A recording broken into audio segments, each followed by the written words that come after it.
Kita lanjutkan untuk materi yang kedua. Ini materi kedua adalah hukum Archimedes. Pada hukum Archimedes ini sempat kesulitan untuk mencarinya melalui link-link yang ada, namun cara yang paling mudah adalah dengan klik pada bagian cari model gitu. Jadi selain menggunakan yang ada pada bagian kiri, Bapak Ibu bisa mengetikkan yang ada di sini. Cari model, kemudian Bapak Ibu bisa tulis saja Archimedes. Jadi langsung ditampilkan untuk yang hukum Archimedes. Ini ada dua macam, ada yang untuk kelas 11 dan ada untuk yang SMP. Tapi ini sepertinya belum jadi untuk yang kelas 11. Kita buat yang SMP. Untuk melakukan percobaan, maka Bapak Ibu bisa klik pada bagian ini.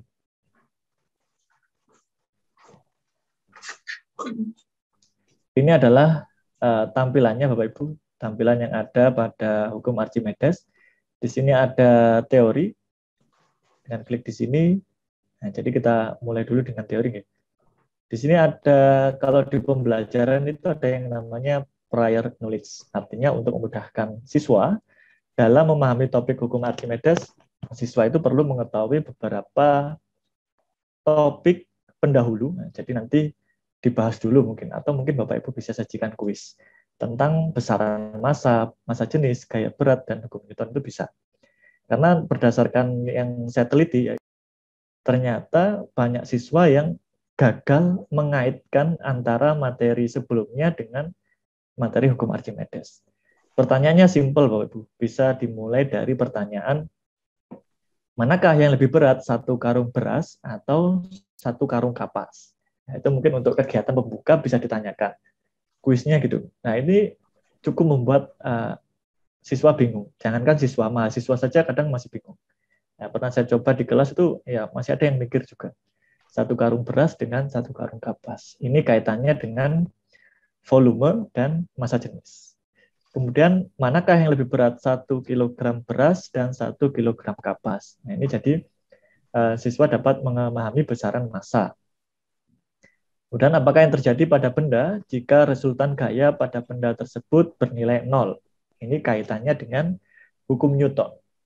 Nah, ini perlu diingat atau ditarik kembali pengetahuan sebelumnya, prior knowledge-nya siswa, agar siswa itu tidak merasa bahwa materi fisika itu tidak berkaitan, atau biasanya itu ada siswa yang kalau sudah ujian ya sudah lupakan, kerjakan lupakan, akhirnya tidak tahu keterkaitan antar konsep. Kemudian bagaimana resultan gaya pada benda yang diam? Ini pertanyaan yang saya rasa tidak perlu 1 jam, 10 menit itu ditanyakan di kelas, sudah cukup membawa siswa, membawa pengetahuan kembali siswa tentang konsep sebelumnya. Ini teori yang disajikan di virtual lab, cukup singkat, hanya langsung kalau siswa lihat itu seperti ujuk-ujuk ada rumusnya gitu. Namun mungkin kita gali sejenak tentang bagaimana hukum Archimedes itu. Jika hukum Archimedes ini saya bahas secara teori mungkin ya, bukan secara sejarah. Ada kaitannya dengan tekanan hidrostatis, materi yang ada pada subbab sebelumnya, sebelum masuk ke hukum Archimedes. Jika sudah dibahas tentang tekanan hidrostatis, tentunya pada benda yang tercelup di dalam fluida itu ada tekanan pada titik di atasnya ini. Saya sebut P top, pressure on top. Kemudian nanti ada yang tekanan di bawah.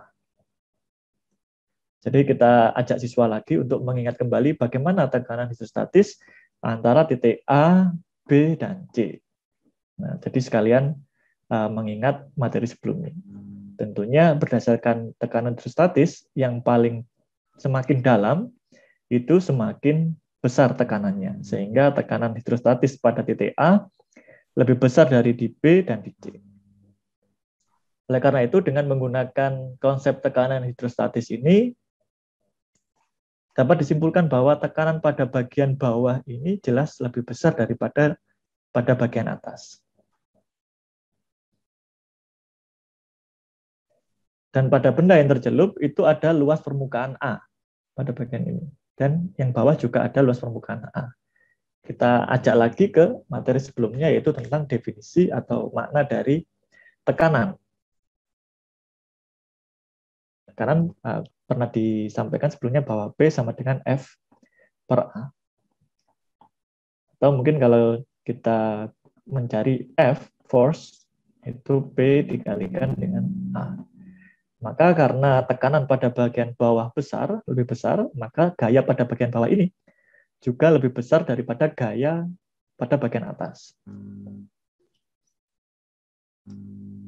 Jika resultan, karena sebelumnya kita tahu bahwa nilainya gaya pada bagian bawah dan atas ini berbeda, maka resultan dari dua gaya itu adalah buoyant force atau gaya Archimedes, yang sering dikenal dengan FA, gaya Archimedes.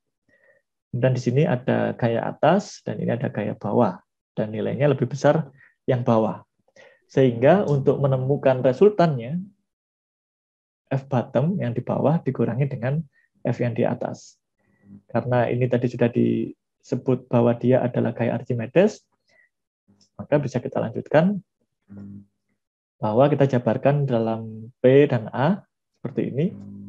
Dan kita tahu bahwa nilai dari A-nya sama, dan kita peroleh nilainya tekanan dengan menggunakan persamaan hidrostatis bahwa P sama dengan rho GH, di mana pada gambar ini saya menggunakan kedalaman yang top, ya, yang top itu ini berarti Y1, maka rho GY1, sedangkan pada bagian bawah ada rho GY1 ditambah dengan H, yaitu ketinggian dari benda yang tercelup.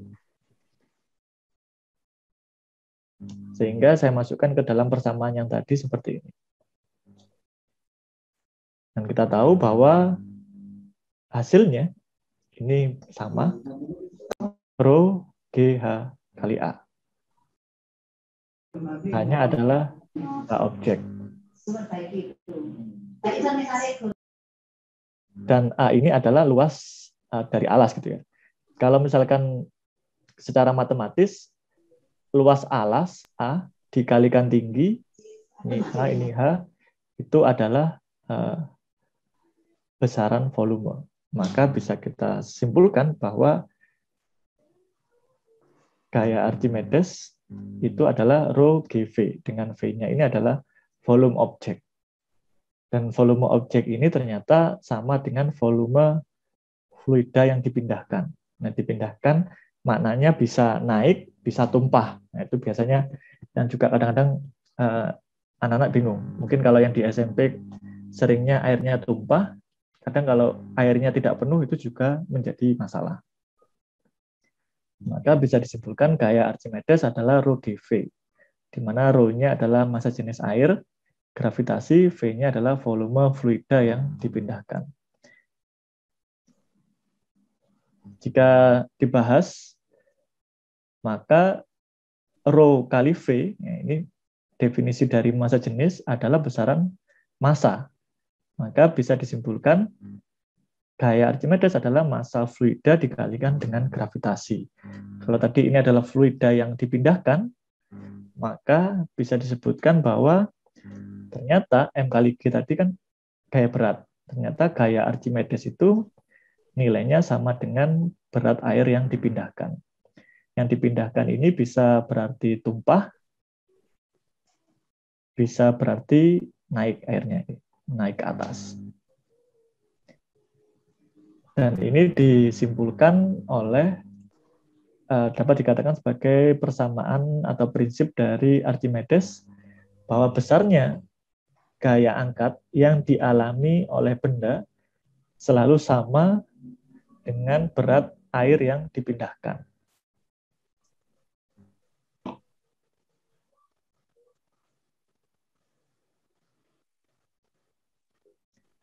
Baik Bapak Ibu, mungkin untuk sedikit refreshing sejenak, saya ingin adakan sedikit kuis gitu ya. Mungkin Bapak Ibu bisa melihat ini ada 3 objek, 3 benda, ada benda 1, benda 2, benda 3 yang tercelup di dalam air. Dan ternyata dari ketiga objek itu masanya sama. Monggo dipilih manakah pernyataan yang benar. Minta tolong hostnya sebagai Mbak Siska untuk pollingnya dikeluarkan. Oke, di situ ada 4 pilihan. Manakah yang benar dari keempat opsi jawaban itu? Yang dimaksud dengan FB itu adalah gaya Archimedes, gitu, Pak. Jadi apakah gaya Archimedes benda 1 sama dengan benda 2, sama dengan benda 3, atau pernyataan kedua, gaya Archimedes pada benda 1 lebih besar daripada yang kedua, daripada yang ketiga, dan seterusnya. Silakan Bapak Ibu dipilih opsi yang Bapak Ibu rasa jawaban paling benar.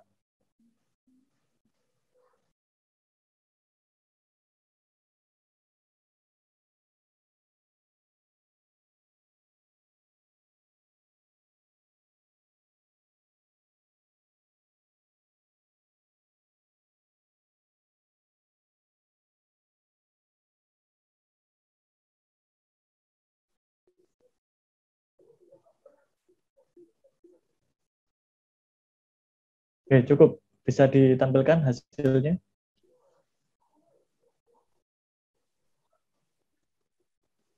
Nah, ternyata semua memilih bahwa gaya Archimedes pada benda 1 lebih besar daripada gaya Archimedes pada benda 2, lebih besar daripada gaya Archimedes benda 3.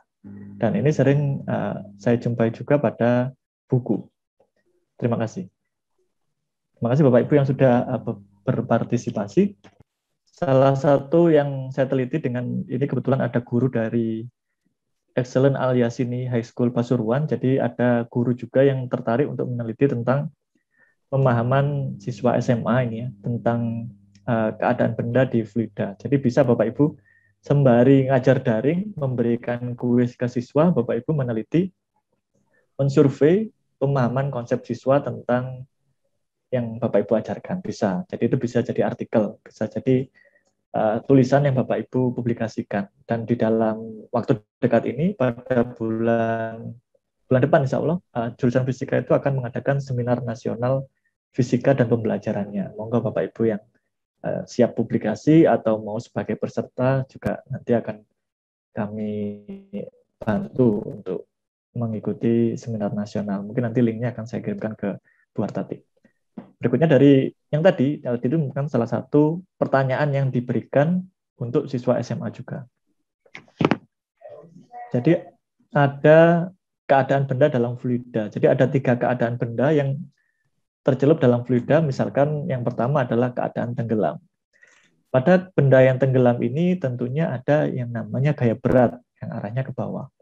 Kemudian karena benda ini berada di dalam fluida, maka benda ini akan mendapatkan gaya angkat yang arahnya ke atas.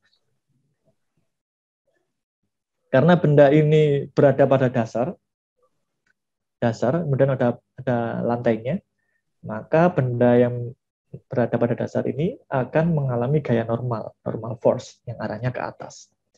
Kita kembali ke hukum 1 Newton yang menyatakan bahwa benda yang diam di dasar wadah itu resultan gayanya bernilai 0. Kemudian kita tarik dari 3 gaya ini, kalau resultan gayanya 0, maka gaya yang ke atas itu pasti nilainya sama dengan gaya yang ke bawah. Maka kita bisa simpulkan bahwa nilainya gaya Archimedes itu pada dasar lebih kecil dari nilainya W. Karena ini masih ada N. Jadi nilainya FA sama W ini lebih besar nilainya W, atau nilainya gaya berat benda. Kalau dijabarkan dengan persamaan sebelumnya, ini menggunakan rho GV. Kemudian kita tahu bahwa G-nya sama, gravitasinya.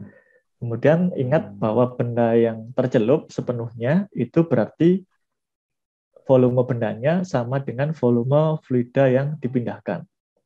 Sama. Maka ini bisa dicoret. Sehingga dapat disimpulkan bahwa massa jenis benda itu lebih besar dari massa jenis fluida.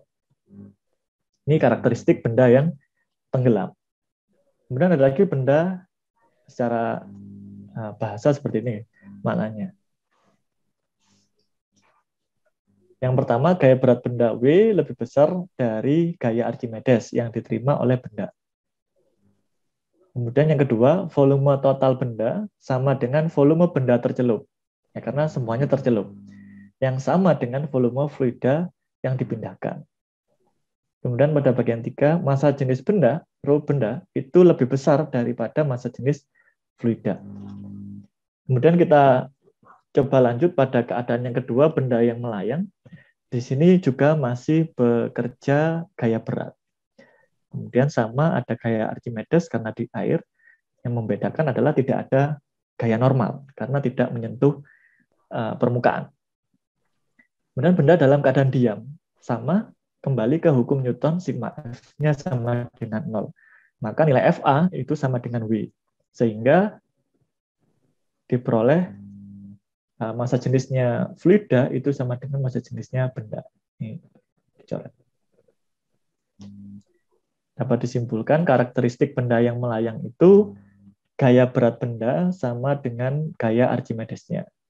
Kemudian volume total benda sama dengan volume benda tercelup yang sama dengan volume fluida yang dipindahkan. Ini sama dengan benda yang tenggelam.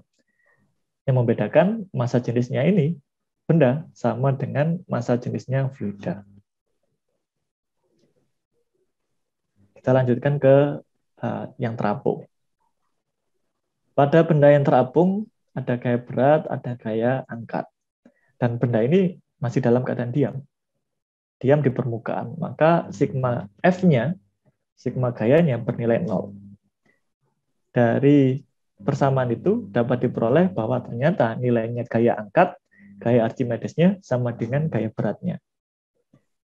Kita jabarkan dengan rho GV. Di sini G-nya sama, namun volume bendanya berbeda.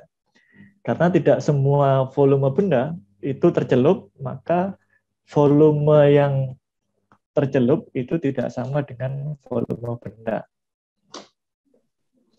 Atau dapat dikatakan bahwa volume yang tercelup itu lebih kecil daripada volume benda total. Sehingga jika volume benda totalnya ini lebih besar, ini lebih kecil, padahal keduanya sama, maka dapat dipastikan bahwa massa jenisnya fluida ini besar dan massa jenisnya benda ini kecil. Seperti ini. Jadi massa jenisnya fluida ini lebih besar daripada massa jenisnya benda. Simpulkannya seperti ini. Lalu kita bandingkan antara ketiganya, terapung, melayang, dan tenggelam. Jika dilihat dari gaya Archimedesnya, seperti ini. Yang tenggelam, gaya beratnya lebih besar dari gaya apungnya. Kemudian, jika dari volumenya, volume benda yang terapung, yang tercelup itu lebih kecil dari volume benda.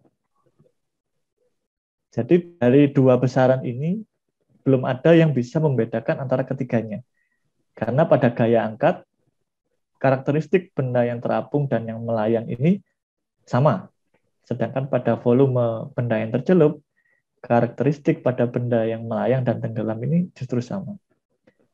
Yang membedakan adalah massa jenisnya. Jadi yang menentukan benda itu terapung, melayang, dan tenggelam itu ada pada massa jenisnya. Karena ketiganya berbeda. Tidak ada yang sama. Oke, kembali untuk pertanyaan yang tadi. Jika dilihat dari kuis yang tadi Bapak Ibu, maka yang benar adalah gaya angkat pada benda satu ini sama dengan gaya angkat pada benda dua. Ini sama. Namun gaya angkat pada benda 3 ini justru lebih kecil. Maka jawaban yang benar adalah yang D. Itu merupakan salah satu seringkali peneliti itu menemukan adanya persepsi yang berbeda tentang gaya angkat karena tidak mengaitkan dengan hukum Newton. Maka yang di sini pada bagian 3 karakteristik ini, mengapa ini saya sampaikan? Karena pada Philip-nya itu sendiri, pada virtual lab ini tidak ada variabel gaya. Bapak Ibu hanya diperkenankan mengatur material, misalkan ini aluminium. Jadi dari aluminium yang mempengaruhi, besaran yang berpengaruh adalah massa jenis. Kemudian ini juga ada massa jenis fluida, minyak.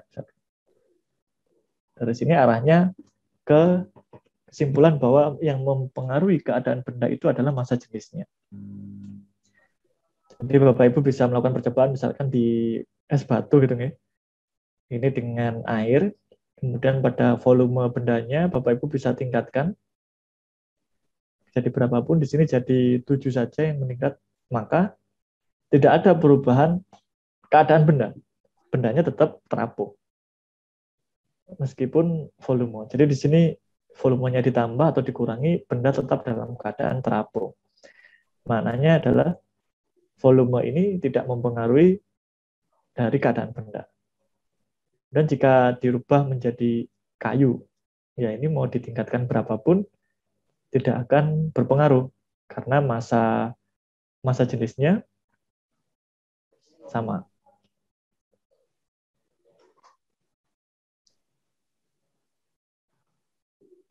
Baru kemudian kalau dibandingkan dengan yang batu bata, dia tenggelam meskipun volumenya dikurangi. Nah, itu tidak berpengaruh Bapak Ibu. Yang mempengaruhi adalah massa jenisnya. Dan hasil penelitian saya dengan guru SMA di Pasuruan itu, ternyata siswa tidak mengetahui adanya kaitan antara hukum Newton dengan gaya Archimedes. Nah, mungkin Bapak Ibu bisa juga melakukan penelitian yang serupa untuk siswa SMP. Bagaimana? Apakah bisa atau masih ingat sebenarnya ada kaitannya dengan hukum Newton atau tidak? Karena kan kalau SMA itu lebih banyak, bisa jadi mereka lupa. Kalau SMP mungkin karena masih fresh, nah itu bisa menghubungkan antara hukum Archimedes dengan hukum Newton. Baik Bapak Ibu, cukup itu untuk yang hukum Archimedes, dan saya akan lanjutkan ke yang optik.